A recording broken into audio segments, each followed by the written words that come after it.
शेरनी का दूध है तो जितना पिएगा उतना दाढ़ेगा। यानी कि अगर अम्बेडकर नहीं होते, आप कल्पना करिए भारत का संविधान कैसा होता। अम्बेडकर नहीं होते तो अम्बेडकर को आप हटा लीजिए, अम्बेडकर के विचारों को संविधान में से निकाल लीजिए, तो भारत का संविधान खोखला हो जाएगा। संविधान के अंदर कुछ भी नहीं रहेगा जो किसी गरीब के लिए है। इसलिए मैं कहता हूं कि आप लगिए शिक्षा के अंदर, जो आनंद है, जो आपकी छात्र आने वाली 7 पीढ़ियों के अंदर जो आप काम करोगे शिक्षा के प्रति, और आप अपना रुचि पैदा करोगे, वो आने वाली पीढ़ियों के अंदर आपका उदाहरण पेश होगा और आपसे लोग प्रेरणा लेंगे।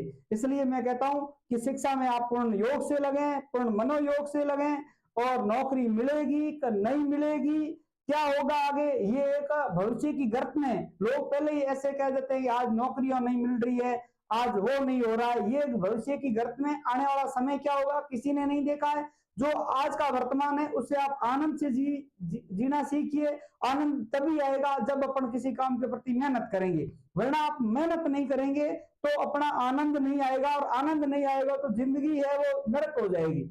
इसलिए ठान लीजिए, जो भी करना है करके दिखाइए। लोग आपके ऊपर हजारों प्रकार के ताना मानेंगे, आप किसी भी काम को करेंगे। मारवाड़ी में कहावत है कि आप आगे चलो तो ही बुरी और लारे हालो तो ही बुरी, यानी कि ये अपना परंपरा है ना। एक कहा था कि पड़ो सड़े सड़ो करे पाड़ेगी, पाड़ो करे सड़ेगी। तो मेरे कहने का मतलब ये है कि आप लग जाइए, लोगों के ऊपर ध्यान नहीं देना है। लोग आपकी बुराई करेंगे, क्योंकि देखो अपने यहाँ की संस्कृति, यहाँ का कल्चर या मानव की प्रकृति मान लें ऐसी है कि वो लोगों को, जैसे आप आगे बढ़ोगे तो आपकी टांग खींचाई शुरू करेंगे, आपको पीछे लाने की कोशिश करेंगे। और अगर आपको आगे नहीं बढ़ रहे हो तो आपके हजारों दोस्त होंगे, और अगर आप आगे बढ़ रहे हो तो आपके हजारों दुश्मन तैयार हो जाएंगे। क्या इसको रोको कैसे भी करके।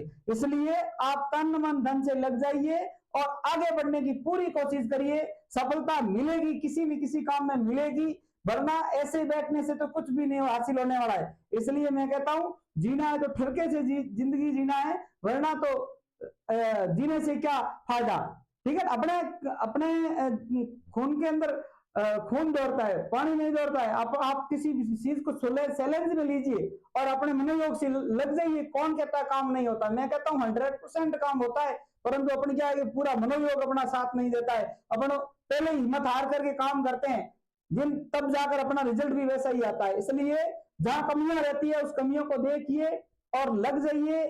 सफलता एक न एक दिन अपने चरणों में आएगी, वो दौड़ के आएगी। इसलिए आपको सफलता की और ध्यान नहीं देना है, ध्यान अपने काम पे देना है। सफलता मिलेगी कि नहीं मिलेगी वो ऊपर वाले के पास में, अपना उसको अपन जजमेंट करने वाले नहीं है। अपन काम करने वाले, जजमेंट करने वाला नहीं है। इनकी गीता में कहा गया है कर्म करिए, कर्म पे ध्यान देना है, आपको परिणाम पे ध्यान नहीं देना है। इसलिए मैं यही कहता हूं कि आप पूर्ण मनोयोग के साथ में शिक्षा का काम सबसे पवित्र और सबसे बेहतरीन काम है, और शिक्षा से बढ़कर कुछ भी नहीं है। हर काम होता है, हर काम के पीछे अपनी शिक्षा होती है, हर काम की अलग शिक्षा होती है, परंतु हर काम की अपनी अपनी शिक्षा होती है। इसलिए जो लोग उस काम के अंदर प्रवीणता प्राप्त कर लेते हैं, शिखर पर चले जाते हैं, उनका इनाम लिया जाता है, उनका मान सम्मान इज्जत की जाती है। वरना बाकी हजारों लोग आते हैं जाते हैं, हजारों अपनी पीढ़ियां आई है गई है, किसी का भी शायद इतिहास हो तो बताओ, है ना। इतिहास नहीं है अपना इतिहास कोई कुछ भी नहीं है। कारण यह है कि अपन ने संघर्ष नहीं किया, अपन ने समय को नहीं समझा, और इसलिए क्या है कि अपने पीछे रह गए। और आने वाला समय अगर अपन मेहनत करेंगे तो अपना होगा। इसलिए मैं तन मन धन से आपको ये अनुरोध कर रहा हूं कि तन मन धन से इस काम में लग जाइए। शिक्षा जैसे पवित्र काम है, और सफलता एक न एक दिन आपको जरूर मिलेगी।